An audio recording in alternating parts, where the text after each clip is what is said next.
Hello students, so in this video we'll discuss chapter number 4, Parliamentary Government, the Union Legislature.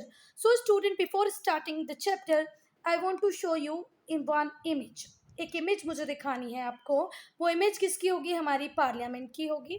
ठीक है. अब parliament क्या है? तो it is a highest law making body. हमारे India में जितने भी लॉज बन रहे हैं उसकी जो हाईएस्ट बॉडी है जहाँ पर ये लॉज बनाए जाते हैं वो क्या है बच्चा? पार्लियामेंट. तो पहले हम लोग इमेज देखें. तो बच्चा ये है हमारी पार्लियामेंट, करंट पार्लियामेंट, जिसमें अभी तक सारे लॉज, रूल्स, रेगुलेशन बनते आए हैं जिनके अकॉर्डिंग हमारी कंट्री रन करती है. और अब ये है बच्चा, ये जो ब्यूटीफुल सा बिल्डिंग देख रहे हो ये होगी हमारी न्यू पार्लियामेंट. क्या होगी बच्चा? New parliament. ये बिल्डिंग तो थी हमारे पास, इसमें अब तक हम सारे काम करते आए हैं, सारे लॉज, लोकसभा है, राज्यसभा है, सारे लॉज यहाँ पर बनते हैं. पर जल्दी ही हमें ये न्यू बिल्डिंग मिल जाएगी जिसमें ये सारे काम हुआ करेंगे. ठीक है, चलें आगे. Old parliament building and this is new parliament building. तो बच्चा इंडिया का जो सेंट्रल लेजिस्लेचर है या जो यूनियन लेजिस्लेचर है, सेंट्रल को ही हम यूनियन बोलेंगे. जो इंडिया का सेंट्रल लेजिस्लेचर है, यूनियन लेजिस्लेचर है, उसे हम क्या बोलते हैं बच्चा? पार्लियामेंट. ये हाईएस्ट लॉ मेकिंग बॉडी है. इंडिया में जितने भी लॉज बन रहे हैं वो सारे कहाँ पर बनते हैं बच्चा? हमारी पार्लियामेंट में. इसमें क्या क्या होता है? इसके अंदर आता है बच्चा हमारा president and 2 houses, mainly Lok Sabha and Rajya Sabha. तो बच्चा लोकसभा, राज्यसभा और प्रेसिडेंट, ये तीनों मिलके क्या बनाते हैं? हमारी पार्लियामेंट. पार्लियामेंट में क्या क्या आएगा बच्चा? Parliament consist of president, Lok Sabha and Rajya Sabha.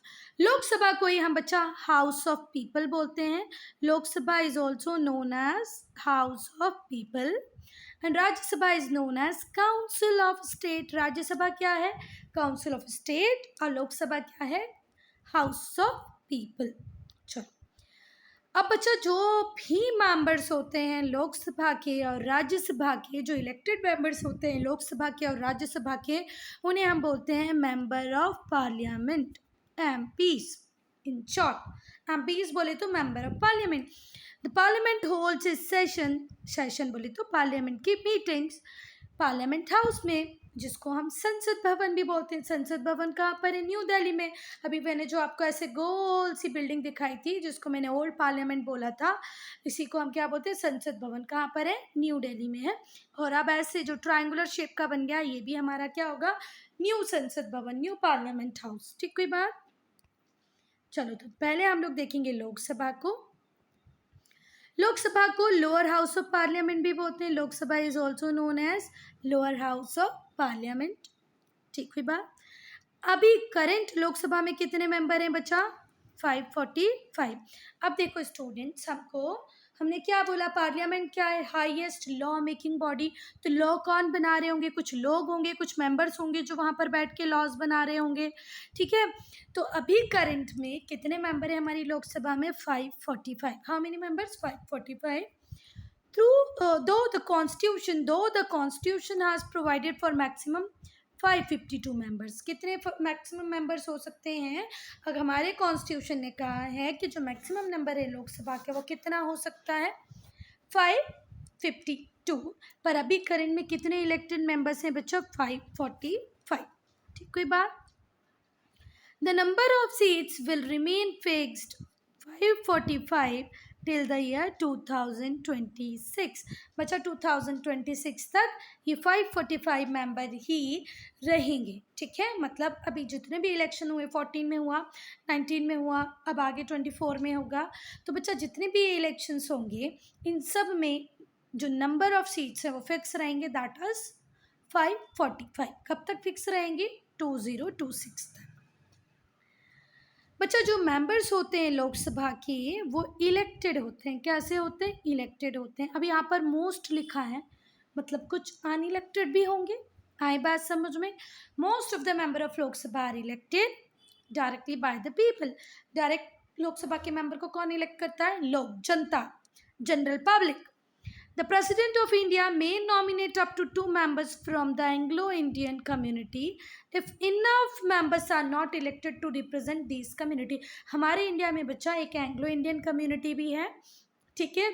उस एंग्लो इंडियन कम्युनिटी के प्रॉपर इलेक्टेड मेंबर्स अगर नहीं इलेक्ट होके आएंगे लोकसभा में, तो ये पावर हमारे प्रेसिडेंट के पास है कि वो 2 मेंबर्स को नॉमिनेट कर सकता है, लेके आ सकता है लोकसभा में। एंग्लो इंडियन कम्युनिटी क्या होती है, पहले तो हम वो बात करें बच्चा, जहाँ पर मदर इंडियन होगी, फादर यूरोपियन मतलब इंग्लिश होगा या फ्रेंच होगा, तो उनसे जो बच्चे हुए होंगे उनको हम क्या बोलेंगे, एंग्लो इंडियंस। ठीक है। एंग्लो इंडियंस कौन बचा, जहाँ पर मम्मी इंडियन है पर फादर कहीं ना कहीं यूरोप में फ्रेंच या इंग्लिश है, इंग्लैंड से हैं, तो उनसे जो जो ऐसी मैरिजेस हुई हैं उनसे जो बच्चे हुए हैं उन्हें हमने क्या बोला, एंग्लो इंडियन। तो अगर वो प्रॉपरली इलेक्ट होके नहीं आ पाते हैं तो हमारे प्रेसिडेंट के पास पावर है कि वो 2 एंग्लो इंडियन मेंबर्स को अपॉइंट कर सकता है। पर स्टूडेंट्स टू रिमेंबर, एक बहुत इंपॉर्टेंट चीज़ है, उसको याद रखेंगे आप, वो चीज़ है बट स्टूडेंट जनवरी 2020 के बाद से ये जो प्रैक्टिस थी कि president 2 Anglo Indian community members को नॉमिनेट कर सकता था, अब ये डिसकंटिन्यू हो गई है। क्योंकि बच्चा, हमने इंडिपेंडेंस के बाद में बहुत सारे ब्रिटिशर्स ने इंडिया में मैरिज कर ली थी, बहुत सारे फ्रेंच ने इंडिया में मैरिज कर ली थी, तो इनसे हुए बच्चों का क्या होगा, इनका रिप्रेजेंटेशन कैसे होगा, इसीलिए हमने ये प्रोविज़न बनाया था। ठीक है, हम 10 ईयर के लिए इसको एक्सटेंड करते गए। पर बच्चा, जब 47 में जो बच्चा हुआ भी होगा अब तक तो वो बहुत बड़ा हो गया होगा, क्या अब हमें इन सीट्स के रिजर्वेशन की ज़रूरत है, तो अब हमें इन सीट्स के रिजर्वेशन की ज़रूरत नहीं है। आई बात समझ में। इसीलिए जनवरी 2020 के बाद से हमने ये जो नॉमिनेशन था एंग्लो इंडियंस का, ये डिसकंटिन्यू कर दिया है। ठीक हुई बात। चलो, स्टेट लेजिस्लेचर में भी और यूनियन लेजिस्लेचर में भी लोकसभा का जो नॉर्मल टर्म होता है स्टूडेंट 5 ईयर होता है। कितना होता है बच्चा, 5 ईयर होता है। But it may be dissolve by president before the end of the term. Basically 5 साल के लिए लोकसभा इलेक्ट होती है, पर प्रेसिडेंट इसे 5 साल के पहले भी डिजॉल्व कर सकता है। Also during an emergency it's term में बी एक्सटेंडेड फॉर 1 ईयर। अगर इमरजेंसी लगी है तो इसका जो टर्म है वो 1 साल तक, 1 ईयर तक एक्सटेंड हो सकता है। दूसरी बात कि प्रेसिडेंट चाहे तो इसके टर्म को मतलब कभी भी लोकसभा को डिसॉल्व भी कर सकता है। अच्छा, मैंने बात की बच्चा, वो एंग्लो इंडियन कम्युनिटी अगर 1947 में भी अगर किसी बच्चे का बर्थ हुआ होगा, जब तक ये लास्ट टाइम था जब फ्रेंच या इंग्लिश इंडिया में थे या पोर्तुगीज इंडिया में थे। ठीक है, पोर्तुगीज तक तो चलो हम मानते हैं कि 50-55 तक रहे, पर तब भी अगर कोई बच्चा हुआ होगा तो तुम लोगों को नहीं लगता कि आज वो इस एज में आ गया होगा, उसके बाद तो ये सब चले गए, हमें अब ज़रूरत ही नहीं है इनको नॉमिनेट करने की। बात समझ में। सो स्टूडेंट, जो लोकसभा का टर्म होता है वो 5 ईयर का होता है, पर पहले भी डिसॉल्व हो सकती है, प्रेसिडेंट के पास ये पावर होती है। और जब इमरजेंसी का टाइम होता है तो हम लोकसभा के पीरियड को 1 ईयर तक एक्सटेंड भी कर सकते हैं।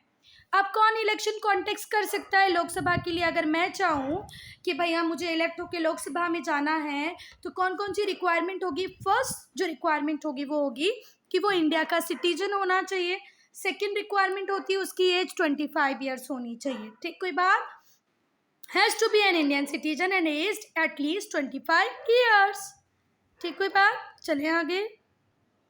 शुड नॉट बी बैंकक्रप्ट और मेंटली अनसाउंड। मेंटली अनसाउंड तो पता है ना, मतलब वो पागल नहीं होना चाहिए, मेंटली डिस्टर्ब नहीं होना चाहिए, मेंटली अनसाउंड नहीं होना चाहिए, प्लस बैंकक्रप्ट भी नहीं होना चाहिए। बैंकक्रप्ट वो सिचुएशन होती है बच्चा जब आप आपके डेट को, आपके उधार को पे ना कर पाओ, है ना। इसको हिंदी में हम दिवालिया भी बोलते हैं। क्या बोलते हैं? आप लोगों ने सुना होगा बहुत सारी मूवीज़ में, दिवालिया घोषित हो जाना। दिवालिया मीन्स क्या होता है? A situation where you are not having enough money to pay your debt. अपना कर्ज जब आप ना चुका पाओ तो आपको क्या बोलेंगे? बैंकक्रप्ट। ठीक है। Should not hold any salaried government job. अगर आप किसी गवर्नमेंट जॉब में हैं then you will not be able to contest election. Clear हुई बात है? चलें आगे।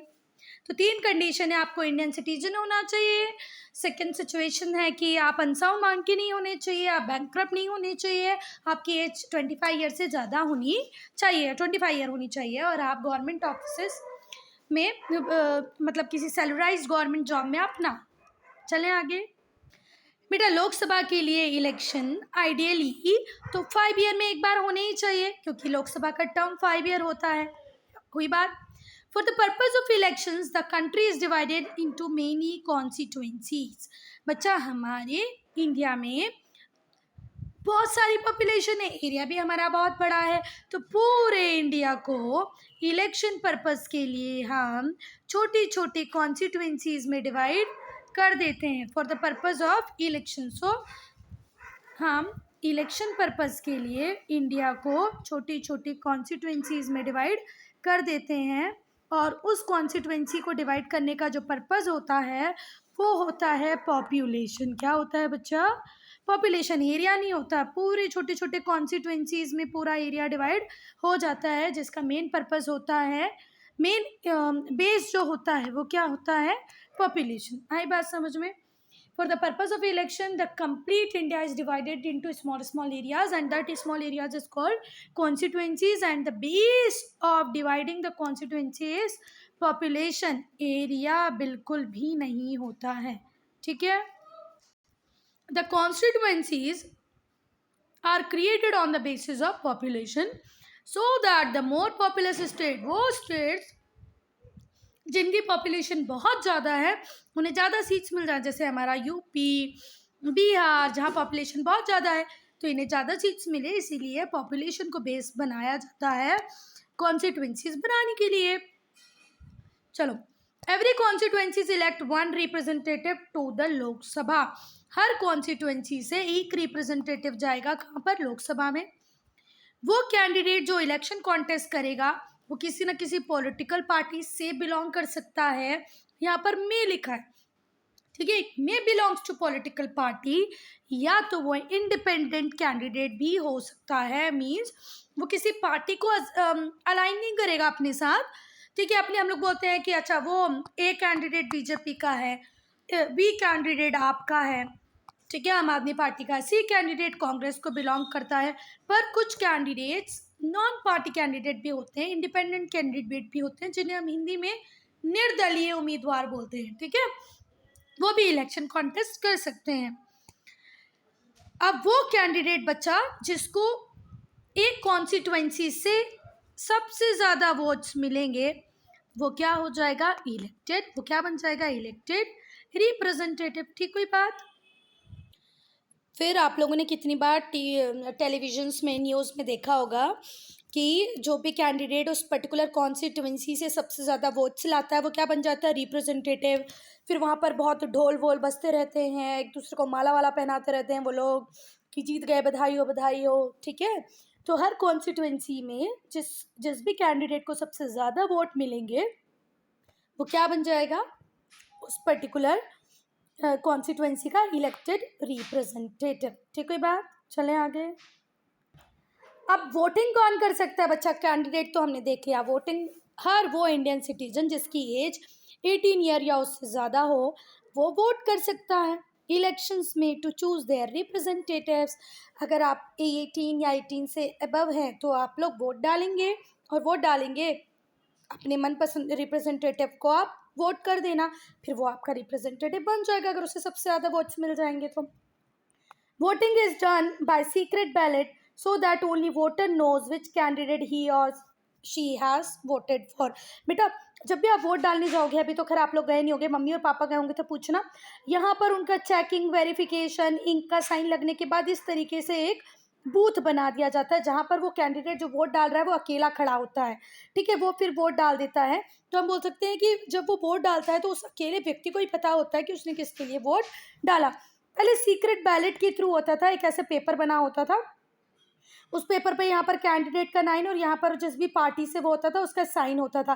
फिर आप उठा के यहाँ सील लगाते थे और फिर इस पेपर को इस तरीके से फोल्ड करके वो जो एक क्या होता था, बॉक्स होता था, उसके अंदर डाल देते थे। पर बच्चा अब यूज़ होता है ईवीएम का, इलेक्ट्रॉनिक वोटिंग मशीन का वोट डालने के। ठीक है बात?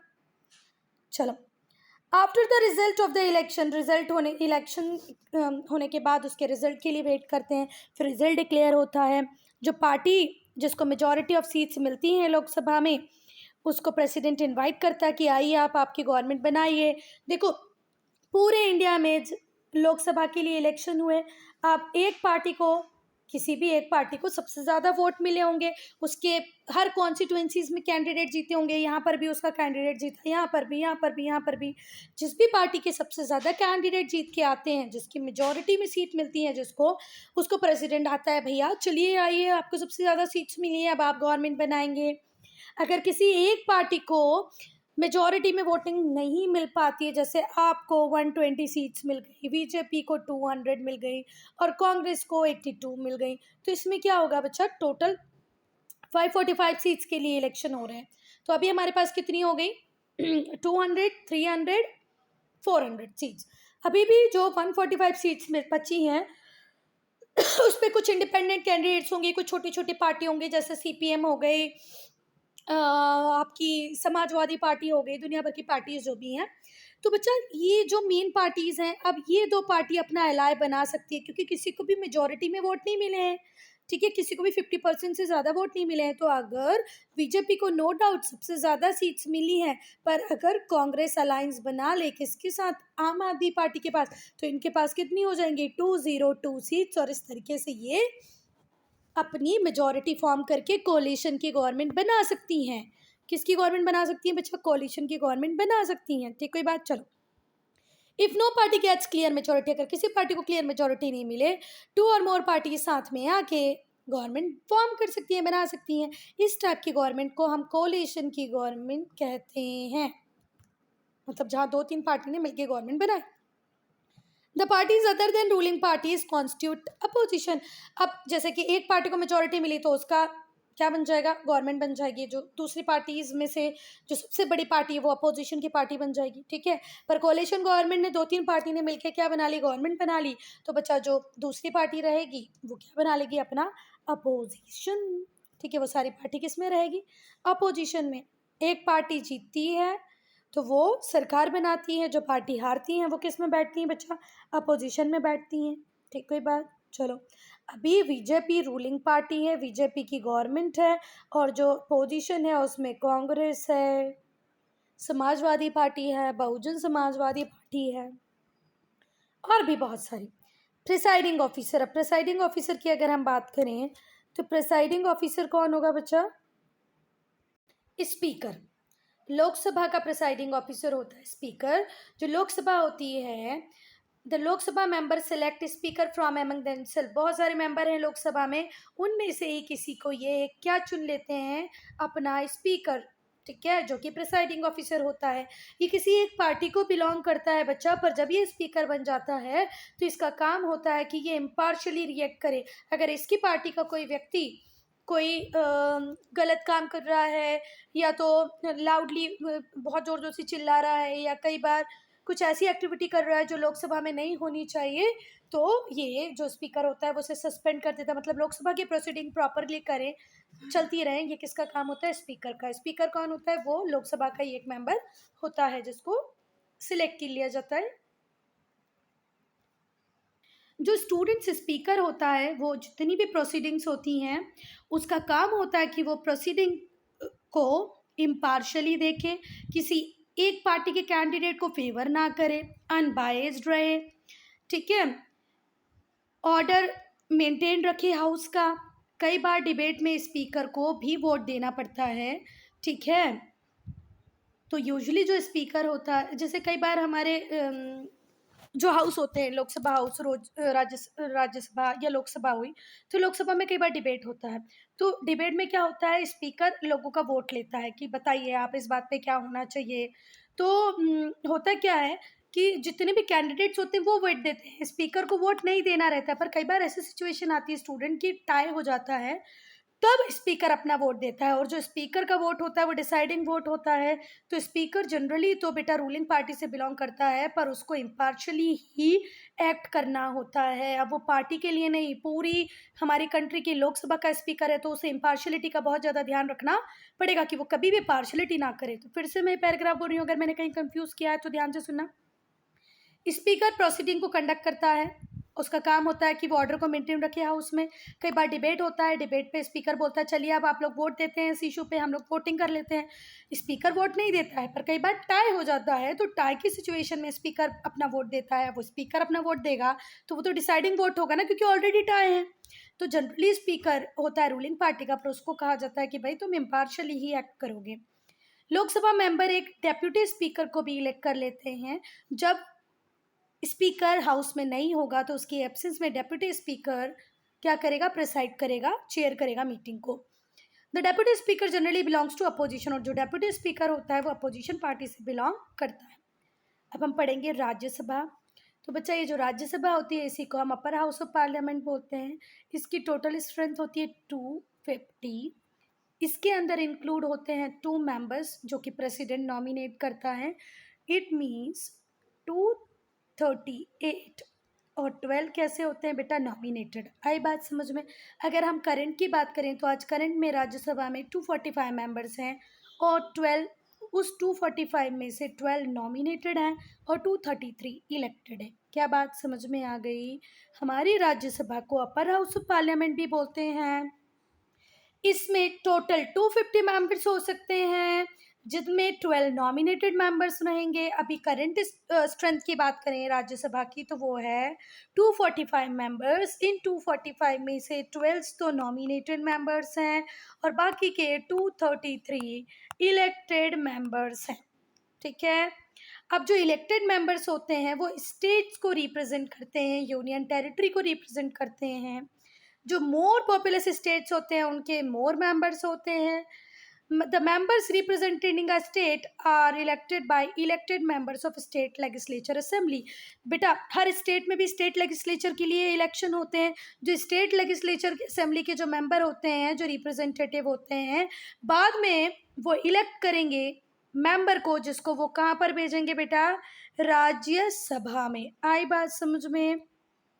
हमने हमारे स्टेट के लिए, जैसे मैं मध्य प्रदेश से हूँ तो मैंने मध्य प्रदेश के लिए क्या कर दिया, इलेक्शन में वोट डाल दिए, हमारे रिप्रेजेंटेटिव इलेक्ट हो गए। हमारे जो रिप्रेजेंटेटिव भोपाल में बैठे हुए हैं वो अपनी पसंद से किसी मेंबर को काय के लिए भेज सकते हैं, राज्यसभा के लिए भेज सकते हैं। तो राज्यसभा किसको रिप्रेजेंट करती है, स्टेट और यूनियन टेरिटरीज को। जो जो रिप्रेजेंटेटिव होता है यूनियन टेरिटरीज का वो according to rules made by parliament elect होता है। The representative of union territories are elected according to the rules made by parliament। वो रूल को तुम्हारी बुक ने स्पेसिफाई नहीं किया है तो हम भी डिस्कस नहीं करेंगे, पर बात यह है कि प्रॉपरली पार्लियामेंट में रूल लिखा हुआ, उस रूल के अकॉर्डिंग यूनियन टेरिटरी के मेंबर इलेक्ट होके राज्यसभा पहुंचेंगे। ठीक कोई बात। चलो अब जो मेंबर्स हैं जिनको प्रेसिडेंट नॉमिनेट करता है, the members nominated by president are distinguished author, journalist, economist, jurist, scientist, artist, social worker and so on। बेटा यहाँ पर जिन मेंबर्स का नॉमिनेशन होता है वो अपनी फील्ड के मास्टर होते हैं, जैसे कि सचिन तेंदुलकर।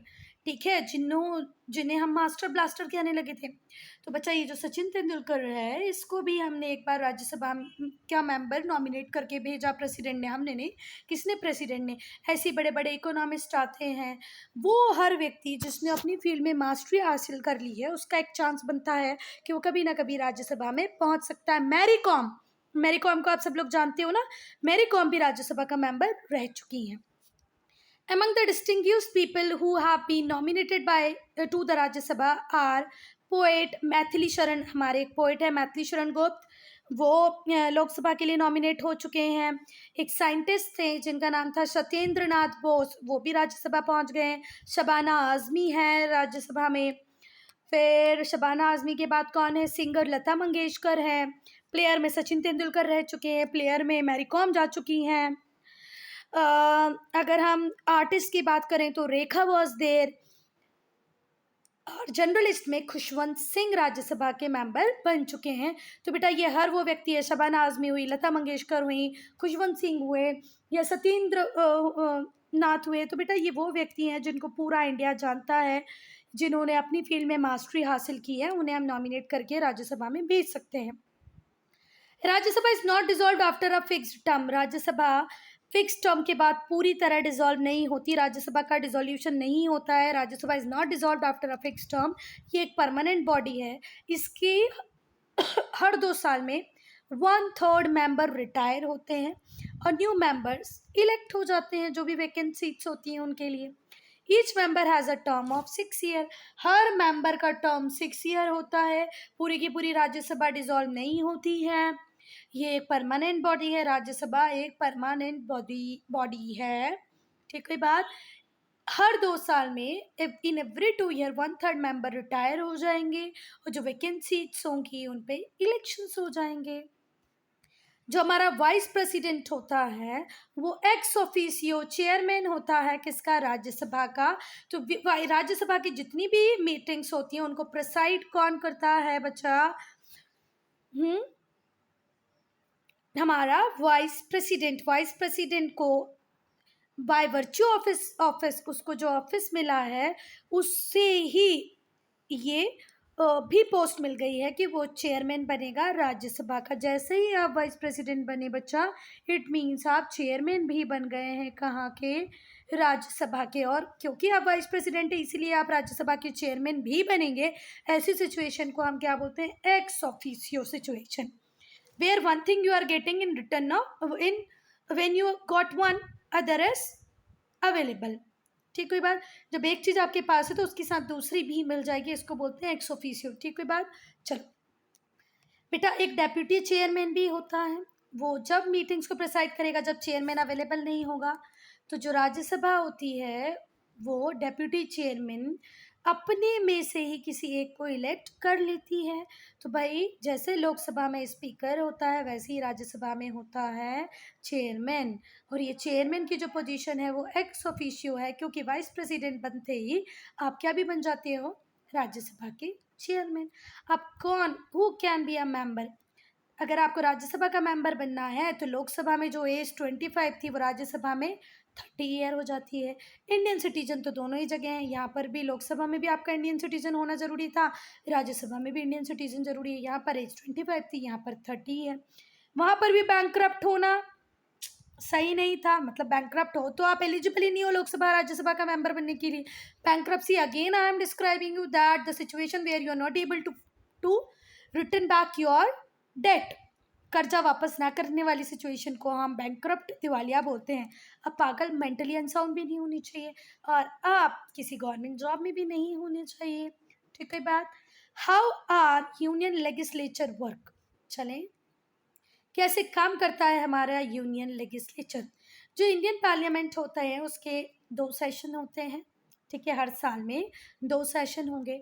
ये जो गैप है सेशन का, 2 सेशन के बीच में 6 मंथ से ज़्यादा का गैप नहीं होना चाहिए। प्रेसिडेंट कभी भी समन कर सकता है और क्लोज कर सकता है सेशन को। सेशन मतलब मीटिंग्स ही समझ लिया आप। तो देखो साल भर में 2 मीटिंग तो आपको लेनी है, yearly 2 meetings will be there. The thing is that whenever president want he can summon, he can call and close the session. जब चाहेगा वो कॉल भी कर सकता है, जब चाहे तो किसी सेशन को क्लोज भी कर सकता है, वाइंड अप भी कर सकता है। जो फर्स्ट सेशन बिगिन होता है वो प्रेसिडेंट एड्रेस से बिगिन होता है। यहाँ पर फिक्स टाइम पीरियड्स होते हैं बच्चा, जैसे कि क्वेश्चन आवर के लिए, 0 आवर के लिए, for the parliament to discuss different matters.